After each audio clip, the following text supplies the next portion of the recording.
आज हम कोशिश कर रहे हैं अपने ईएम वेव्स की लास्ट क्लास लेने की। कोशिश क्या कर रहे हैं, इसे पूरा कर ही देंगे आज हम। और आज मैंने आपको मॉर्निंग में एक सीपीपी दिया था करने के लिए, सीपीपी नंबर 40, जिसमें कि 10-11 सवाल थे। कर लिया आपने वो try? Yes sir. With answers आपको दिया था। और अगर किसी बच्चे ने ट्राई ना किया हो तो भाई वो वीडियो लेक्चर अटेंड कर ले, बाद में पहले अपना सीपीपी ट्राई कर ले एटलीस्ट। लेकिन चलो कोई नहीं। और मैंने इसमें स्पेशली आपके केवल और केवल नीट, क्योंकि आपका मेडिकल सेक्शन है, तो नीट और एआईपीएमटी वाले क्वेश्चंस ही इकट्ठे करके डाले हैं। दिख गया होगा ना आपको, हर एक क्वेश्चन के साथ लिखा था कि कौन सा क्वेश्चन किस ईयर में आया है और किस एग्जाम में आया है। इसके डिस्कशन पे भी आएंगे हम इसी लेक्चर में, लेकिन पहले हम शुरुआत करते हैं यहां से। और आज एक अपनी बुक एनसीईआरटी जरूर साथ रखें, बिकॉज टॉपिक ऐसा है कि एक एक चीज वहां से पढ़नी होगी। तो मैं बीच में वेट करूंगा, इससे बढ़िया है कि आप अभी अपनी बुक साथ लेके बैठे। एनसीईआरटी टेक्स्ट बुक ले रखी है ना अपने साथ बुक? तो यस ठीक है। तो देखो, this is the last topic of the chapter electromagnetic spectrum. लेकिन इसके बाद फिर हम चैप्टर से ही कुछ और चीजें देख रहे होंगे। इलेक्ट्रोमैग्नेटिक स्पेक्ट्रम, दरअसल ईएम वेव्स कौन कौन सी हैं इसमें ये पता लगता है। तो मैंने बीच में एक ऑर्डर वाइज ये लिखी हैं। आगे जाओगे तो फ्रीक्वेंसी बढ़ेगी और पीछे आओगे तो वेवलेंथ बढ़ेगी, क्योंकि लैम्डा और न्यू एक दूसरे के बिल्कुल अपोजिट चलते हैं। हम जानते हैं formula lambda is equal to c by nu, पता है ना ये सभी को? ठीक है। मैंने बीच में एक लेक्चर आपकी इस प्लेलिस्ट में इंसर्ट किया था, general equation of travelling wave, और वेव के +1 का एक लेक्चर आपकी लिस्ट में डाला था। वो देखा आपने या नहीं अटेंड किया वो वाला लेक्चर? भाई ईएम वेव्स के बीच में मैंने एक दिन एक बोला भी था आपको कि मैं एक लेक्चर डाल रहा हूं, बनाया किसी और के लिए था, लेकिन आपके लिए भी यूजफुल है क्योंकि थोड़ी वेव्स की जानकारी होनी चाहिए। डिफरेंशियल इक्वेशन आ जाए वेव की तो उससे वेलोसिटी कैसे निकालें, हो सकता है +1 में पढ़ाया भी हो आपको। तो भाई अगर नहीं अटेंड किया है तो अपनी ये जो प्लेलिस्ट है इस पे देख लेना और वो लेक्चर अटेंड कर लेना, ठीक है? कर लोगे कि नहीं बताओ? ठीक है। अब देखो इधर सुनो, ये आपका वेव्स का basic formula lambda is equal to c by nu. मैं यहां से एक और चीज दिखाता हूं। अगर आप यहां से 1 बाई लैम्डा निकालें तो 1 बाई लैम्डा हो गया न्यू बाई सी। सी को आप वी भी लिख सकते हो क्योंकि वी इसकी स्पीड है। दोनों साइड 2 पाई से मल्टीप्लाई कर दो तो 2 pi by lambda is equal to 2 pi nu by v. 2 pi by lambda होता है के और 2 पाई न्यू होता है ओमेगा, ओमेगा बाई वी। और शायद हमने चैप्टर के अंदर ये फॉर्मूला वेव्स का यूज भी किया था, वी के बराबर ओमेगा। हाँ जी बोलिए, ध्यान आ गया ये फॉर्मूला? है ना? तो ये इसी से चलते हैं, इसी से वो फॉर्मूले आ जाते हैं। और ये जो के होता है दरअसल इसे हम प्रोपेगेशन कांस्टेंट भी बोल देते हैं। और शायद आज वाले सीपीपी में मैंने एक जगह के का यूज भी करवाया था, के पूछा था आपसे, उसका नाम भी दिया था वो। चलो कोई नहीं, ये जो के होता है इसको हम बोल देते हैं प्रोपेगेशन वेक्टर का मैग्नीट्यूड। के को प्रोपेगेशन कांस्टेंट भी बोलते हैं, प्रोपेगेशन वेक्टर का मैग्नीट्यूड भी बोल देते हैं। अभी देखो इस इलेक्ट्रोमैग्नेटिक स्पेक्ट्रम में अगर हम आगे बढ़े, एक साइड से दूसरी साइड की तरफ चलें, तो एक सीक्वेंस आपको याद रखनी चाहिए। इधर से उधर जाने में फ्रीक्वेंसी बढ़ती है। सबसे कम फ्रीक्वेंसी वाली वेव कौन सी होती है? सबसे ज्यादा वेवलेंथ वाली वेव रेडियो वेव। तो आपसे अगर पूछा जाए कि लैब में सबसे इजीली डिटेक्ट होने वाली या जनरेट होने वाली वेव कौन सी है, जिसको आप एसी सोर्स से भी जनरेट कर पाए? रेडियो। उस दिन बताया था ना शायद ये पॉइंट, एनसीईआरटी से पढ़ाया था आपको कि विजिबल वाली तो बनानी बड़ी मुश्किल हो जाती है, लेकिन ये रेडियो की बन जाती है। अब आप ये सीक्वेंस देखो, radio, then next micro, then next infrared, then visible, then ultraviolet, then x ray, then gamma ray. ये सीक्वेंस आपको याद रखनी ही रखनी है। और ये जो बीच की 3 है, इंफ्रारेड, विजिबल एंड अल्ट्रावायलेट, ये तीनों के तीनों आपके किसमें प्रेजेंट होती हैं? क्या लिखा मैंने, किसमें प्रेजेंट होती है तीनों पार्ट? सनलाइट। सनलाइट में ये बीच का स्पेक्ट्रम विजिबल होता है, एक साइड इंफ्रारेड होता है और एक साइड अल्ट्रावायलेट। और विजिबल में भी इस तरह होता है कि इधर तो वॉयलेट और इधर रेड, और ये बीच का चलता है विबग्योर, विजिबल रीजन विबग्योर। तो वॉयलेट से उधर वाला अल्ट्रावायलेट और रेड से इधर वाला इंफ्रारेड और बीच का ये विजिबल स्पेक्ट्रम है। अच्छा, ईएम वेव में इस तरह आप याद रखो, अल्ट्रावायलेट की फ्रीक्वेंसी ज्यादा होती है या रेड की वेवलेंथ ज्यादा होती है, रेड की वेवलेंथ ज्यादा होती है तो रेड इधर आएगा, वॉयलेट इधर, और रेड से जस्ट इधर इंफ्रारेड, वॉयलेट से जस्ट उधर अल्ट्रावायलेट। अब इंफ्रारेड से पहले रेडियो और माइक्रो, और अल्ट्रावायलेट के बाद एक्सरे और गामा रे। तो एक सीक्वेंस, एक कड़ी तो याद होगी किस तरह से पूछा गया है। ठीक है, Yes, sir. डायरेक्ट क्वेश्चन केवल इस सीक्वेंस पे भी आते हैं। डायरेक्ट क्वेश्चन वो पूछेगा कि नीचे 4 ऑप्शन है, बताओ कौन से में सही ऑर्डर ऑफ फ्रीक्वेंसी में लिखे हैं या सही असेंडिंग ऑर्डर ऑफ वेवलेंथ में लिखे हैं। तो पहचान लोगे आप, असेंडिंग ऑर्डर ऑफ वेवलेंथ छांटना है तो पहले gamma ray, then x ray, then ultraviolet, then visible, then infrared, then micro, then radio. इस सीक्वेंस में कुछ होना चाहिए तो ये असेंडिंग ऑर्डर। डिसेंडिंग ऑर्डर हो तो इससे उल्टा। तो एक तो क्वेश्चन डायरेक्ट यही आ जाते हैं जो हमें ये सीक्वेंस याद रखनी चाहिए। ठीक है ना, ठीक है। अब बात आती है कि कहां से कहां तक कितना कौन सा होता है। तो यार ये कोई हार्ड एंड फास्ट नहीं है। आप ये देखो, इस इलाके में जो फ्रीक्वेंसी और वेवलेंथ है, क्या वो मैच हो रही है? रेडियो भी हो सकती है और माइक्रो भी। समझ में आया ये? इसका मतलब कोई एक फिक्स डिस्टिंक्शन नहीं है, फिक्स डिस्टिंक्शन नहीं है कि इससे इधर रेडियो और इससे इधर माइक्रो। यहां एक कंफ्यूजिंग एरिया होता है कि इसकी वेव रेडियो वेव भी हो सकती है और माइक्रोवेव भी, इतनी फ्रीक्वेंसी की वेव। तो डिसाइड कैसे करते हैं आप, ये बात याद रखना। अगर कहीं ऐसा कंफ्यूजन हो तो सोर्स जो प्रोडक्शन जहां से हो रहा है उस पे जाएं। हम याद करेंगे कि हर वेव का प्रोडक्शन का क्या तरीका है, अभी याद करेंगे आज की क्लास में। अगर कहीं पे 2 वेव सेम वेवलेंथ या सेम फ्रीक्वेंसी की है तो डिफरेंट वेव्स, तो आपको सोर्स ऑफ प्रोडक्शन पे जाना होगा और उससे पहचानना होगा कि ये वेव कौन सी है। क्या ये पॉइंट आ गया समझ में? ठीक है, अगली बात सुनो। ऐसे क्वेश्चन आ जाए, आपसे पूछ लिया जाए कि भाई बताओ इनमें से कौन सी वेव ईएम वेव नहीं है। मैं आपके सामने 3-4 वेव लिख के दूं और इनमें से कौन सी वेव ईएम वेव नहीं है। पहली वेव हीट वेव, सबसे पहली वेव जो मैंने लिखी है हीट वेव। आप बताओ ईएम वेव है कि नहीं? मैं आपसे वैसे ही पूछता हूं, ऑप्शंस देके अलग अलग। हीट वेव ईएम वेव है या नहीं है?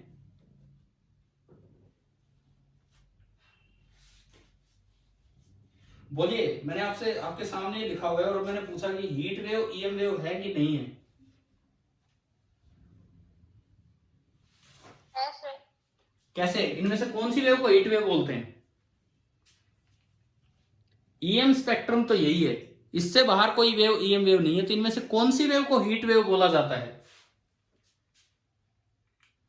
ये जो इंफ्रारेड वेव होती है उसका नाम क्या होता है? Heat wave. Infrared wave, sunlight, धूप में हम थोड़ा गर्म हो जाते हैं, गर्मी महसूस होती है। क्यों? क्योंकि धूप में कौन सा कंपोनेंट है सनलाइट में? Infrared component. ठीक है, हीट वेव क्यों बोलते हैं ये पढ़ेंगे, आज की क्लास में ही आ जाएगा सामने।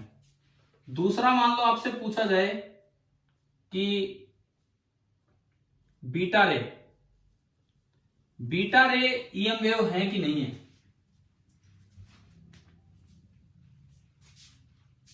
तीसरा पूछा जाए gamma ray, gamma ray EM wave है कि नहीं है? दिख रहा है तो आपको डायरेक्ट। तीसरा तो गामा रे ईएम वेव है कि नहीं है? है। न्यूक्लियर फिजिक्स में हम पढ़ेंगे 3 तरह की रे, अल्फा रे, बीटा रे एंड गामा रे। आप याद रखना, गामा रे तो ईएम वेव है लेकिन ये अलग पार्टिकल्स होते हैं, ये ईएम वेव नहीं है। अल्फा और बीटा ईएम वेव नहीं है और गामा रे जो है वो ईएम वेव। तो इनमें से यार कोई भी ऑप्शन लेके इनके साथ मिक्स करके आपसे पूछा जा सकता है कि कौन सी ईएम वेव है और कौन सी ईएम वेव नहीं है। क्या ये वाली बात आ गई समझ में? yes. ठीक है, अब देखो नीट 2019 का सवाल, केवल इस पे बेस्ड, नीट 2019 आपके सीपीपी नंबर 40 का क्वेश्चन नंबर 10। मैं सीपीपी लिंक करूंगा इस वीडियो लेक्चर के साथ भी डिस्क्रिप्शन बॉक्स में, और वैसे आपको मैं दे भी चुका हूं। सीपीपी नंबर 40 का क्वेश्चन नंबर 10, इसमें पूछा which colour of light has the longest wavelength? Light मतलब विजिबल लाइट की बात कर रहे हैं। विजिबल लाइट में लॉन्गेस्ट वेवलेंथ किस कलर का होता है?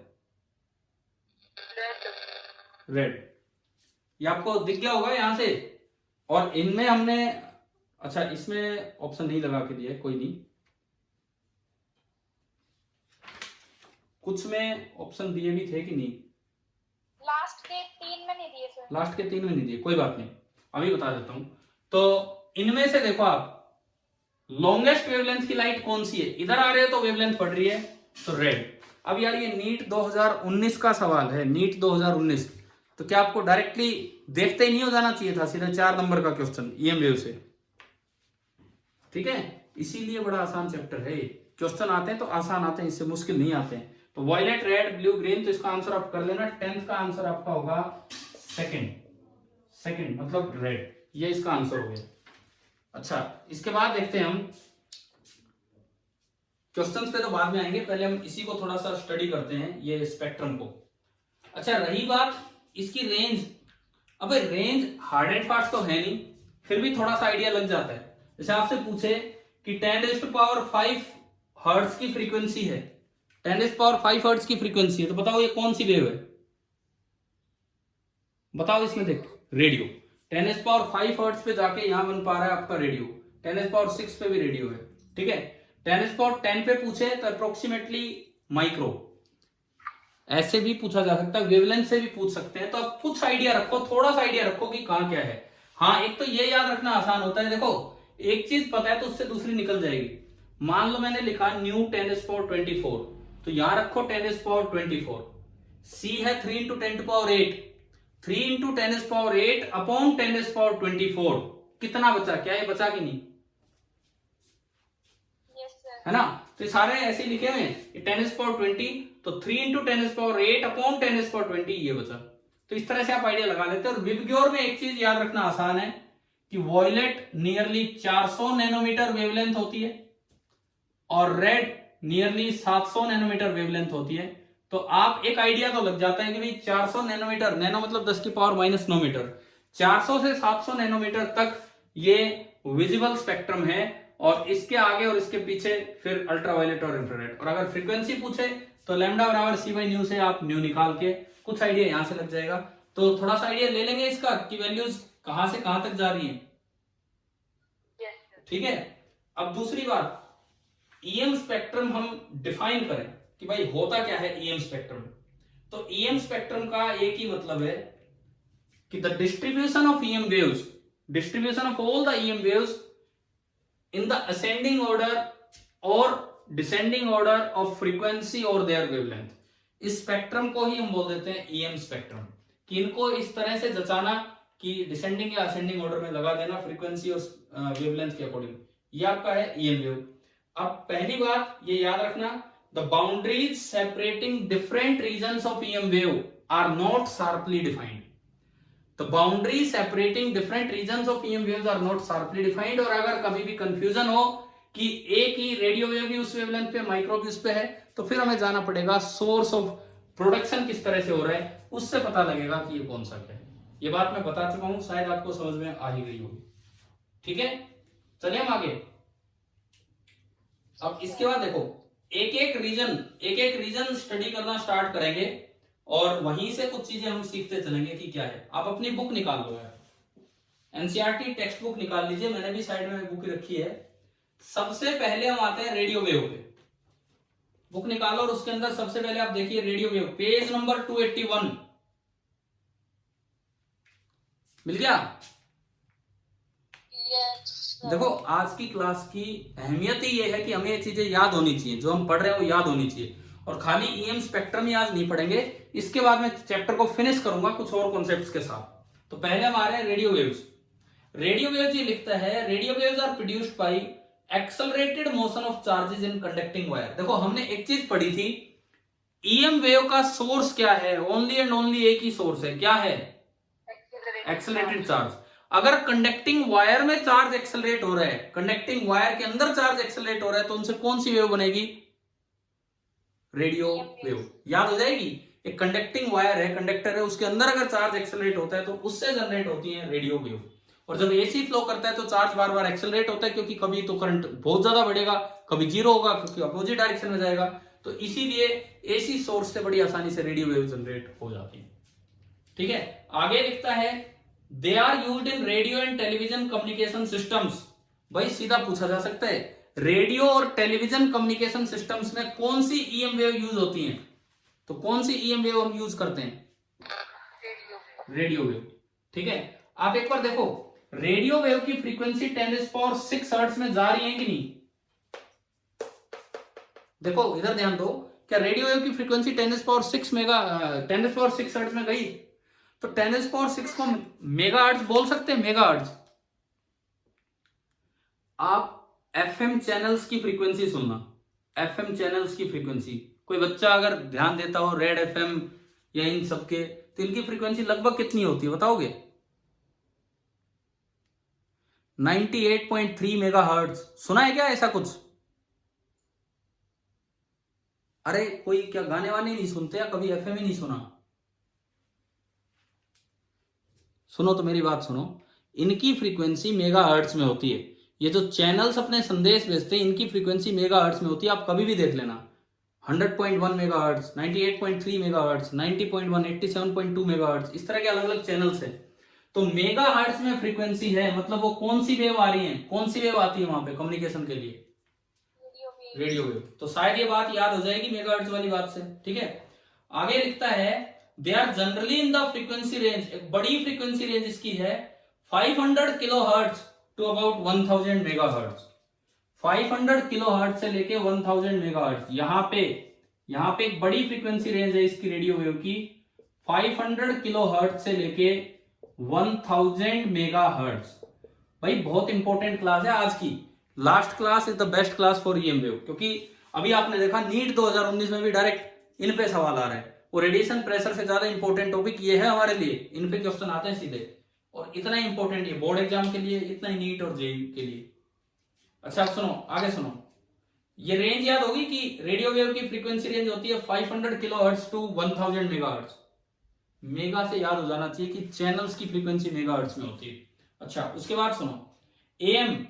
अब ये क्या होता है, क्या हुआ कि बोर्ड ने पिछले साल एक चैप्टर हटा दिया, बड़ा शानदार चैप्टर था लास्ट में इलेक्ट्रॉनिक्स में, कम्युनिकेशन सिस्टम, सबसे लास्ट चैप्टर बोर्ड ने वो हटा दिया, लेकिन लास्ट ईयर वो नीट ने नहीं हटाया था, बोर्ड ने हटाया था, नीट ने नहीं हटाया था। तो अगर इस साल भी नहीं हटाया होगा तो हम पढ़ेंगे, बड़ा अच्छा चैप्टर है।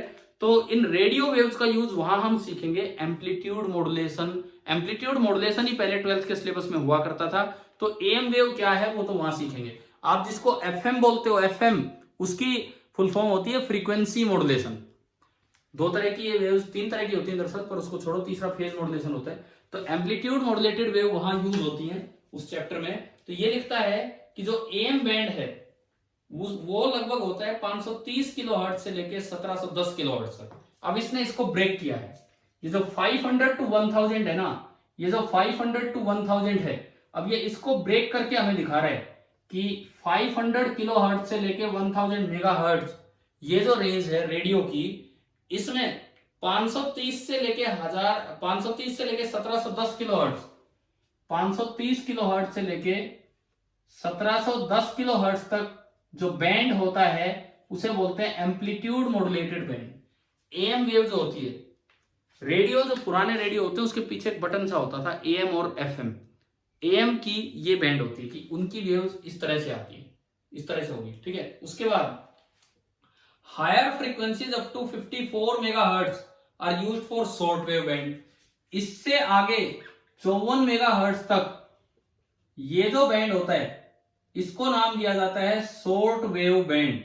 शॉर्ट वेव इसलिए कि इनकी वेवलेंथ बहुत कम है ना, sorry short wave band, short wave band इसको बोल रहे हैं, वेवलेंथ कम नहीं है, सॉरी इनकी वेवलेंथ तो ज्यादा है। ये वाला शॉर्ट वेव नहीं, एक शॉर्ट वेव रेडियो आएगा उसमें मैं बताऊंगा ये चीज।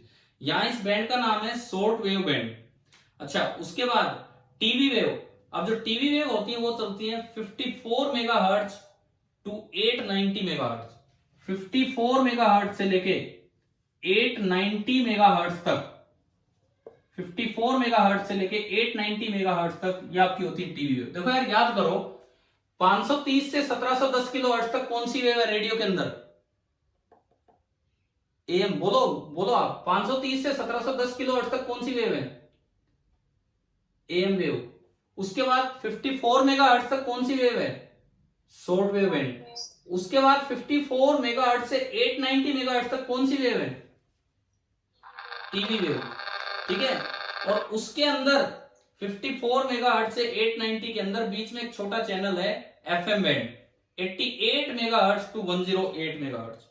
बीच में एक छोटा बैंड है 88 मेगाहर्ट्ज टू 108 मेगाहर्ट्ज। टीवी के अंदर बीच में ये बैंड है जिसको कौन सा बैंड बोला जाता है? Frequency modulation band, FM band. एक बार फिर से सुनिए, ये देखो कौन कौन से बैंड है।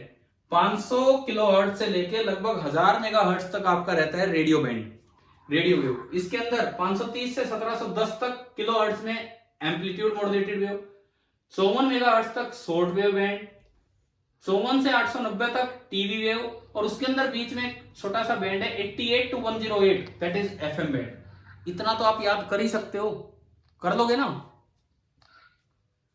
डायरेक्ट पूछी जा सकती है ये रेंजेस, डायरेक्ट आपसे पूछी जा सकती है क्वेश्चन में। उसके बाद लिखता है सेल्यूलर फोन्स, जो हम मोबाइल फोन यूज करते हैं, use radio wave to transmit voice communication in ultra high frequency band. ये जो बैंड होता है, जो सेल्यूलर फोन्स होते हैं, वो मोबाइल फोन यूज करते हैं, मतलब मोबाइल फोन इस बैंड को यूज करते हैं हाई फ्रीक्वेंसी में। हाई फ्रीक्वेंसी मतलब 1000 मेगाहर्ट्ज के आसपास जब आप चले जाते हो, यहाँ पे 890 के आसपास आप आ गए, इससे आगे चले गए, अल्ट्रा हाई फ्रीक्वेंसी बैंड आ गया। अल्ट्रा हाई फ्रीक्वेंसी क्योंकि फ्रीक्वेंसी बढ़ गई है इसकी, और यहाँ पे जो बैंड आता है वो आपका है सेल्यूलर फोन, वो यूज होते हैं। अब एक बार मैं रेडियो वेव का डिस्ट्रीब्यूशन आपको याद करवाता हूं, सुनो। रेडियो वेव नियरली 500 किलोहर्ट्ज से लेके 1000 मेगाहर्ट्ज तक। क्या इतनी बात आ गई समझ में? ठीक है, इसमें सबसे ऊपर 530 से 1710 किलोहर्ट्ज कौन सा बैंड? कौन सा बैंड आप देख लो, AM band, amplitude modulation band. 1710 से और 54 मेगाहर्ट्ज कौन सा बैंड?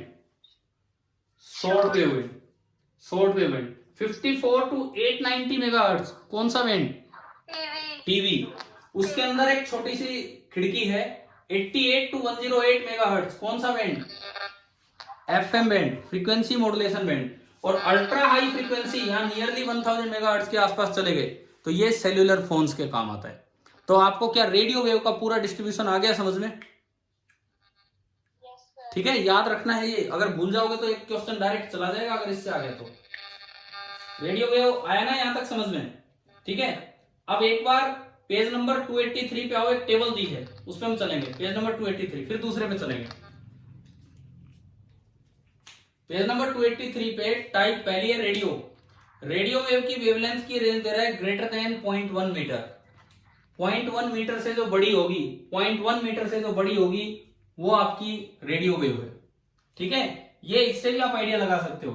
1000 मेगाहर्ट्ज के आसपास आप गए, 1000 मेगाहर्ट्ज फ्रीक्वेंसी है, लैम्डा होता है c बाई न्यू, तो लैम्डा हो गया c बाई न्यू। c है 3 इंटू 10⁸ अपॉन न्यू, न्यू है 1000 और मेगा 10⁹ तो ये आ गया 0.3। ये बिल्कुल एंड में जाके लैम्डा आ गया 0.3, और उधर आओगे तो 0.3 से ज्यादा है, और 0.3 भी नहीं 0.1 से आगे वाला परफेक्ट रेडियो बैंड होता है। क्या लैम्डा का आइडिया लग गया इसका?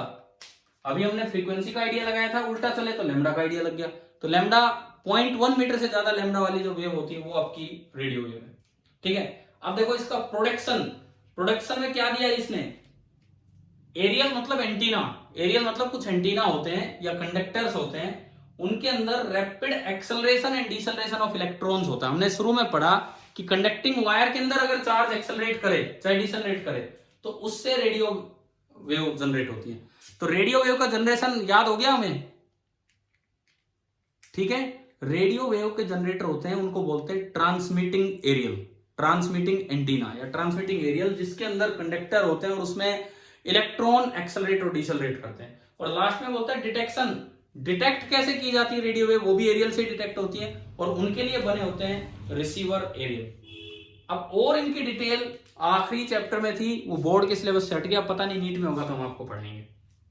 चलो भाई, रेडियो वेव के बारे में सब कुछ याद हो गया कि नहीं बताएं एक बार? हाँ जी बोलो, रेडियो वेव याद होगी है? आपसे पूछा जाए बताओ एफएम बैंड की रेंज बताओ, एफएम बैंड की रेंज।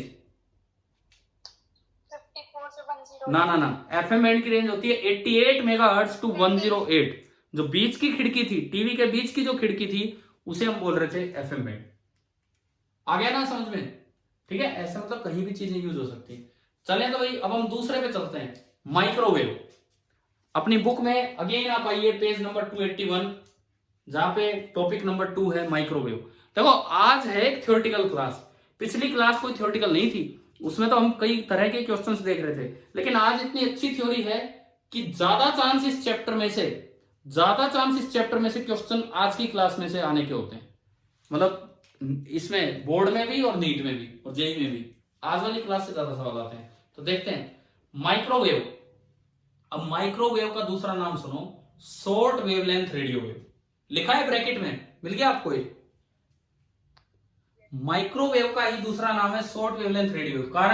कारण इसलिए कि आप अब इधर तो वेवलेंथ बढ़ रही थी, अब जब आगे आगे बढ़ोगे, इससे जस्ट अगला है, देखो रेडियो से के बिल्कुल बगल में माइक्रो है, तो आप वेवलेंथ थोड़ी कम कर दो, रेडियो की वेवलेंथ थोड़ी कम कर दो, तो वो बन जाता है micro.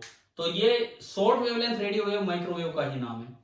With frequencies in gigahertz, इसको भाई जीगा बोलते हैं, इसको गीगा मत बोलना, ना इसको जीजा बोलना, जीगा है जीगा, ठीक है, जीगा। तो ये जो फ्रीक्वेंसीज होती हैं गीगाहर्ट्ज में होती हैं। गीगाहर्ट्ज कितना होता है? गीगा मतलब 10⁻⁹ समझ गए हो? ठीक है, जो माइक्रोवेव है उनकी फ्रीक्वेंसी गीगाहर्ट्ज के आसपास होती है। इनका प्रोडक्शन कैसे होता है? आप अपने ना यार बहुत छोटे छोटे नोट्स बनाओगे इनमें, ये बुक में तो पूरे पैराग्राफ दिए हैं, हेडिंग डालो, जो जो पॉइंट बने कम से कम आज की क्लास के बाद या साथ या बनाएंगे तभी अच्छा रहेगा। तो देखो इनकी फ्रीक्वेंसी की रेंज है गीगाहर्ट्ज में। They are produced by special vacuum tubes called klystrons, magnetrons and gun diodes. आप केवल ये नाम याद रख लो, केवल ये नाम याद रख लो कि कुछ स्पेशल वैक्यूम ट्यूब्स होती हैं जैसे कि क्लिस्ट्रॉन्स, मैग्नेट्रॉन्स एंड गन डायोड्स, उनसे माइक्रोवेव जनरेट होती है। इनकी डिटेल में हमें नहीं जाना, टेक्नोलॉजिकल डिटेल में हमें नहीं जाना, आपको केवल ये नाम याद कर लेना है, ठीक है। उसके बाद सुनो, due to their short wavelength they are suitable for radar system used in aircraft navigation. ये इसका एक बड़ा इंपॉर्टेंट यूज है कि शॉर्ट वेवलेंथ की वेव है, रेडियो से थोड़ी छोटी है, ये तो और भी शॉर्ट है यार आगे, लेकिन वो यूज नहीं हो पाती है। माइक्रोवेव की प्रॉपर्टी है कि वो रडार सिस्टम में यूज हो जाता है फॉर एयरक्राफ्ट नेविगेशन। रडार पता है ना आपको, नाम सुना है? रडार, सोनार, ये सब चीजें, यस सर। ठीक है, तो रडार नेविगेशन में ये काम आता है। उसके बाद radar also provides the basis for speed guns used to time fast balls, tennis serve and automobile. आपने देखा है क्रिकेट में कोई बॉलर बॉल करता है, उसके साथ उसकी स्पीड आ जाती है। कोई अगर बच्चा क्रिकेट का मैच देखता हो तो, अरे क्रिकेट का मैच देखते हो? यस सर, आते हैं। कभी देखिए 160 किलोमीटर/आवर की बॉल? Yes sir. बहुत तेज है, नहीं दिखती अक्सर इतनी तेज 160 किलोमीटर/आवर। हाँ तो मतलब बहुत तेज है, इतनी तेज नॉर्मली नहीं रहती, फिर भी 140 किलोमीटर/आवर, और उसमें स्पीड आ जाती है। या फिर टेनिस सर्व होते हैं, वो सर्व करते हैं, उसमें भी स्पीड आ जाती है, उसमें यूं दिखा देते हैं कि कहां वो बॉल जाके टकराई है। इन सब चीजों को डिटेक्ट करने में भी कौन सी वेव का यूज होता है? माइक्रोवेव का। समझ में आया? ऑटोमोबाइल्स में भी यूज होता है माइक्रोवेव का। देखो यार ये याद रखनी है, वहां एग्जाम में दिमाग में नहीं आएगा। क्वेश्चन बन के आ गया कि स्पीड गन्स हैं used to time fast balls या used to time tennis serves, उनमें कौन सी ईएम वेव का यूज हो रहा है? Radio, micro, x ray, gamma ray, तो कौन सा आएगा? माइक्रोवेव। आप इनमें दिमाग लगा ही नहीं सकते, आप इनमें एग्जाम में बैठ के दिमाग नहीं लगा सकते हैं, बिकॉज ये तो अगर याद है तो आप करेंगे। जैसे आपका बायोलॉजी में होता है, मुझे ज्यादा आइडिया नहीं है बायोलॉजी का क्योंकि मैं तो एक नॉन मेडिकल का स्टूडेंट रहा हूं, बट फिर भी बायोलॉजी में बहुत सी चीजें शायद याद करके जानी होती हैं, होता है कि नहीं ऐसा? तो आप तो बायो के स्टूडेंट है तो अच्छे से ये चीजें याद कर सकते हैं, इतना भी याद नहीं करना जितना बायो में करना होता है। अच्छा, उसके बाद microwave oven. Are an interesting domestic application of these waves. Microwave oven तो आपने नाम सुना होगा और हो सकता है किसी के घर में भी हो। तो ये है, तो ये इसकी एप्लीकेशन है, उसके नाम में आ रहा है माइक्रोवेव। अब देखो इसमें क्या खास बात है, आगे पढ़ो। In such ovens the frequency of microwave is selected to match the resonant frequency of water molecule so that energy from the waves is transferred efficiently to the kinetic energy of molecules. अब मैं बताता हूं, बड़ा अच्छा phenomena है ये। हर खाने के आइटम में जिसको आप पकाने जा रहे हो या माइक्रोवेव में कुछ उसको बनाने जा रहे हो, उसमें कुछ वाटर मॉलिक्यूल्स होते हैं और उन वाटर मॉलिक्यूल्स की अपनी नेचुरल फ्रीक्वेंसी होती है जिससे ऑसिलेट करते हैं। हम रिसेंटली ही एलसीआर पढ़ के आए। उन वाटर मॉलिक्यूल्स की अपनी नेचुरल फ्रीक्वेंसी होती है जिससे ऑसिलेट करते हैं। जब बाहर से माइक्रोवेव आएगी वो फोर्स्ड ऑसिलेशन करवाएगी, वो नेचुरल ऑसिलेशन नहीं होने देगी, वो फोर्स्ड ऑसिलेशन करवाएगी। और माइक्रोवेव की फ्रीक्वेंसी इतनी होती है जितनी कि उन खाने के खाद्य सामग्री में जो पानी के मॉलिक्यूल्स हैं उनकी जो नेचुरल फ्रीक्वेंसी है वही माइक्रोवेव की फ्रीक्वेंसी है। अगर एक्सटर्नल सोर्स की फ्रीक्वेंसी और आपकी नेचुरल फ्रीक्वेंसी मैच कर जाए तो क्या रेजोनेंस हो जाता है? यही तो था रेजोनेंस, है ना। रेजोनेंस होता है तो उसमें वाइब्रेशंस बहुत तेजी से बन जाते हैं। वाइब्रेशंस बहुत तेजी से बनेंगे तो इतना वाइब्रेट करेगा तो वो गर्म हो जाएगा और उसकी काइनेटिक एनर्जी बढ़ेगी, थर्मल एनर्जी बढ़ेगी, वो गर्म हो जाएगा। और लास्ट लाइन लिखता है this raises the temperature of any food containing water. इससे अगर किसी में थोड़ा बहुत भी पानी के कण है तो उससे उसका टेम्परेचर बढ़ जाएगा और इसी प्रॉपर्टी पे माइक्रोवेव ओवन काम करता है। अब पता है ये सवाल आ गया, आप देखना अपने सीपीपी में, आपके सीपीपी में ये जो क्वेश्चन है सीपीपी नंबर 40 का, कोई सवाल दिया है इसमें ऐसा? देखो क्वेश्चन नंबर 6, क्वेश्चन नंबर 6 क्या है? ये नीट 2013 का है, आज से तो 6-7 साल पहले का है नीट 2013 का, लेकिन फिर भी देखिए क्या है सवाल। The condition under which a microwave oven heats up a food item containing water molecules efficiently is, कि भाई वो कंडीशन क्या होती है जिसमें माइक्रोवेव ओवन उन फूड आइटम्स को गर्म करता है जिनमें वाटर मॉलिक्यूल्स होते हैं। सुनो, पहला option, the frequency of microwave has no relation with natural frequency of water molecule, कि जो माइक्रोवेव की फ्रीक्वेंसी उसका कोई लेना देना नहीं है वाटर मॉलिक्यूल की फ्रीक्वेंसी से। सही है कि गलत है बताओ? गलत। दूसरा option, microwave are heat waves so always produce heating, क्या माइक्रोवेव हीट वेव होती हैं? वो तो इंफ्रारेड वेव होती हैं। तीसरा option, infrared waves produce heating in a microwave oven, ये कहता है कि माइक्रोवेव ओवन के अंदर इस फूड को जो गर्म करता है वो इंफ्रारेड रे होती है। ये तो यार बिल्कुल ही नॉनसेंस ऑप्शन है। जब माइक्रोवेव ओवन नाम है तो उसमें इंफ्रारेड वेव कहां से आएगी? फिर तो इसका नाम ही इंफ्रारेड ओवन हो जाता है। आया ना समझ में? और चौथा option, fourth option, the frequency of microwaves must match the resonant frequency of water molecules. तो आपने अभी एनसीईआरटी टेक्स्ट बुक से पढ़ा कि ये पॉइंट वहां दिया है कि नहीं? ठीक है। अब देखो यार, ये क्वेश्चन जब 2013 में आया, मैं तब की बात कर रहा हूं क्योंकि मैं तब भी पढ़ा रहा था, 2013 की बात करता हूं। ज्यादातर बच्चों को ये सवाल नहीं आता था, सच्चाई की बात है। जो मतलब अपने इलाके के जो बच्चे थे, क्योंकि इस चैप्टर को इतना ढंग से नहीं करके जाते थे, वो तो न्यूमेरिकल में घुसे रहते थे और इस तरह की चीजें नहीं पढ़ते थे। अब अगर किसी भी बच्चे ने बोर्ड के लिए भी अगर एनसीईआरटी टेक्स्ट बुक पढ़ी हो तो शायद देखते ही वो 4 नंबर ले आएगा, लेकिन मोस्ट ऑफ द स्टूडेंट्स का ये हाल था कि उन्हें इस बात का नहीं पता था कि ऐसा है। लेकिन आपको तो पता है ना किस तरह से हुआ, ये आ गया समझ में? ठीक है। क्या आपने ये असाइनमेंट आज ट्राई कर लिया था मेरे इस क्लास से पहले? कर लिया था सर। तो ये इसका आंसर कैसे मिला फिर आपको? मैंने तो स्टार मार्क तो दिया था, लेकिन आपको कैसे मिला इसका आंसर? कुछ एक जो नहीं पढ़े थे ना वो नहीं किए, 2-3। ठीक है ठीक है। तो ये अभी आ गया ना समझ में, इलेक्ट्रोमैग्नेटिक स्पेक्ट्रम वाला क्वेश्चन नंबर 6 था वो।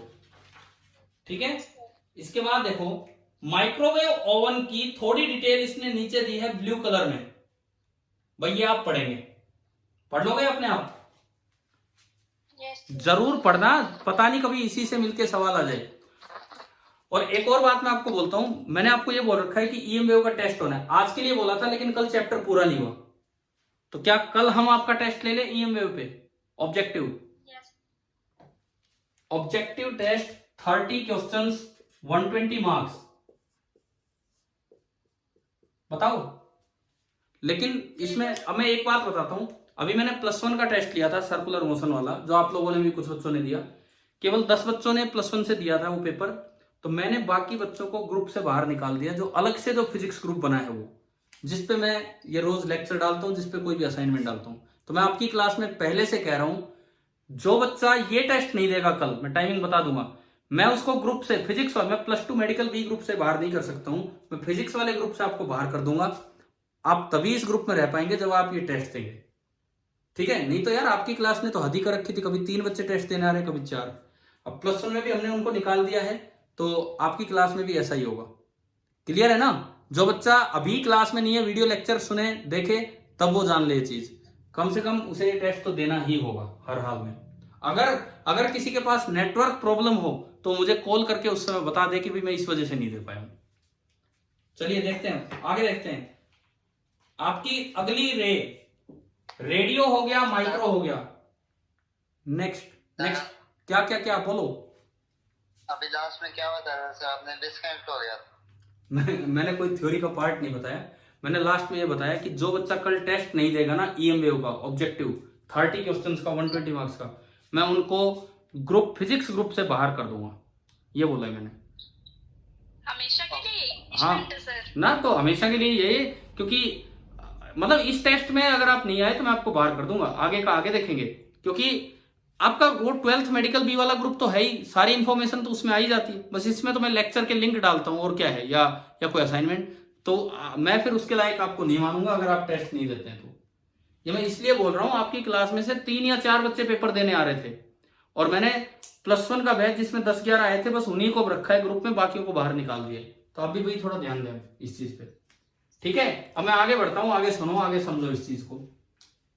रेडियो हो गया, माइक्रो हो गया, क्या यहां तक ये बातें आ गई समझ में, इतनी चीजें?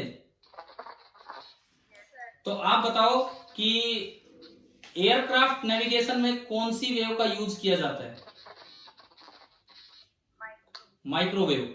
और इसका रीजन इस बुक में तो नहीं आया था, इन्होंने क्यों लिखा? Due to short wavelength. मैं आपको बताता हूं, एक बात याद रखना कि microwaves do not bend around the corners of any obstacle coming in their path. Microwave do not bend around the corners of obstacles coming in their path. इस वजह से हिली एरियाज में भी, कम्युनिकेशन के लिए भी माइक्रोवेव का use कर लिया जाता है हिली एरियाज में, क्योंकि ऑब्स्टेकल से ज्यादा प्रभावित नहीं होते हैं, इसलिए वहां भी इनको यूज कर लिया जाता है। चलिए अब हम तीसरे पे चलते हैं। तो जो तीसरा पॉइंट है हमारा, that is infrared wave. Third one is infrared wave, उस पे हम आते हैं। बुक में देखो पेज नंबर 282। अच्छा, उस पे आने से पहले एक बार टेबल में आ जाओ, माइक्रोवेव का डिटेक्टर वहां से पता लगेगा ना हमें। माइक्रोवेव 0.1 मीटर से ऊपर वेवलेंथ वाली तो थी रेडियो। अब 0.1 मीटर से कम करो, कहां तक कम करते चलो? 1 मिलीमीटर तक। 0.1 मीटर से 1 मिलीमीटर तक अगर आप जाओगे तो ये माइक्रोवेव की वेवलेंथ रेंज है। इसको प्रोड्यूस करने वाली चीजें हमने अंदर भी पढ़ी थी, special vacuum tube, klystron wall, magnetron, ये सब अंदर पढ़ा। इसको डिटेक्ट करने के लिए क्या यूज किया जाता है, वो नाम आप याद रख लेना, point contact diode. Radio wave को डिटेक्ट करने के लिए यूज किया जाता है रिसीवर एरियल, और माइक्रोवेव को यूज करने के लिए माइक्रोवेव को डिटेक्ट करने के लिए यूज किया जाता है पॉइंट कॉन्टेक्ट डायोड। नाम याद हो जाएंगे, ठीक है? तीसरा, नंबर 3, इंफ्रारेड वेव्स। चलिए अब इंफ्रारेड के बारे में कुछ चीजें पढ़ते हैं, थोड़ा सा बड़ा पैराग्राफ है, एक एक लाइन हम पढ़े यहां से इंफ्रारेड वेव्स के बारे में। Infrared waves are produced by hot bodies and molecules. ये हीट वेव है, जो बॉडी गर्म होगी उससे जो वेव निकल रही होगी वो इंफ्रारेड वेव है, hot bodies and molecules. This band lies adjacent to the low frequency और long wavelength end of visible spectrum. ये आपका विजिबल स्पेक्ट्रम है। विजिबल का जो इधर वाला एंड है, विजिबल का जो इधर वाला एंड है, दिस इज लो फ्रीक्वेंसी या हाई वेवलेंथ। विजिबल का जो इधर वाला एंड है, दिस इज लो फ्रीक्वेंसी और हाई वेवलेंथ एंड। ये लाइन आ गई ना समझ में? ठीक है। Infrared waves are sometimes referred to as heat waves. इनको कई बार हीट वेव भी बोला गया है। क्यों? This is because water molecules present in most materials readily absorb infrared waves. Many other molecules, for example CO2, NH3 also absorb infrared waves. क्या होता है, बहुत से सब्सटेंसेस में वाटर मॉलिक्यूल हैं या CO2 मॉलिक्यूल हैं या NH3 मॉलिक्यूल हैं, वो इंफ्रारेड वेव्स को तुरंत एब्जॉर्ब करते हैं। आफ्टर एब्जॉर्प्शन, एब्जॉर्ब करने की वजह से देयर थर्मल मोशन इंक्रीजेस, उनमें काइनेटिक एनर्जी आ जाती है, and they heat up and heat there surroundings. होता क्या है, इंफ्रारेड को क्यों हीट वेव बोलते हैं? किसी भी चीज के अंदर इंफ्रारेड वेव आएगी, उसके अंदर वाटर मॉलिक्यूल है, उसके अंदर CO2 मॉलिक्यूल है, उसके अंदर NH3 मॉलिक्यूल है, वो हीट वेव को एब्जॉर्ब करते हैं। एब्जॉर्ब करते ही एनर्जी आती है, वो मोशन में आ जाते हैं, उनकी थर्मल एनर्जी बढ़ती है। थर्मल एनर्जी बढ़ने से उनका टेम्परेचर बढ़ जाता है। अब इनका टेम्परेचर बढ़ गया और सराउंडिंग का टेम्परेचर कम है, तो ड्यू टू टेम्परेचर डिफरेंस कोई एनर्जी चलेगी तो उसे क्या नाम दिया गया है? उसे ही तो हीट बोलते हैं हम। ड्यू टू टेम्परेचर डिफरेंस जब भी कोई एनर्जी चलेगी हम उसी को नाम दिया करते थे हीट। याद है ना आपको? ठीक है, एक बार दोबारा बताऊं कि इंफ्रारेड को हीट वेव क्यों बोला है। किसी भी चीज के अंदर water molecule, CO2 molecule, NH3 molecule, ये इंफ्रारेड वेव को एब्जॉर्ब करते हैं। उससे क्या होता है कि उनका थर्मल एनर्जी बढ़ती है, जिससे उनका टेम्परेचर बढ़ता है। अब सब्सटेंस का टेम्परेचर बढ़ गया और सराउंडिंग का कम है, तो सब्सटेंस से सराउंडिंग में एनर्जी जाएगी, और ड्यू टू टेम्परेचर डिफरेंस जब भी जो एनर्जी चलती है उसे बोलते हैं हीट एनर्जी। तो इसीलिए इसको हीट वेव बोलते हैं कि ये जिस पे भी जाएगी उसमें से हीट निकलने लग जाएगी। क्या समझ में आया? ठीक है, उसके बाद अगला point, infrared lamps are used in physical therapy.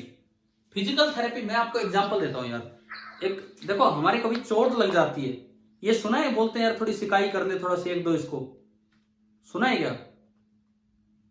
Yes. मैं बचपन में काफी छोटा था मैं, तो हमारे घर के बाहर एक चबूतरा जिसे बोलते हैं, मैं किसी तरह से उस पे से गिर गया था, बहुत छोटा था ये लगा लो। तो बोल देते हैं हाथ उतर जाना, कंधा उतर जाना, टूटा नहीं था, वो हो गया था। तो मुझे अब भी याद है, मेरे घर वालों ने एक गरम रोटी और उसमें गुड़ लगा के, गरम रोटी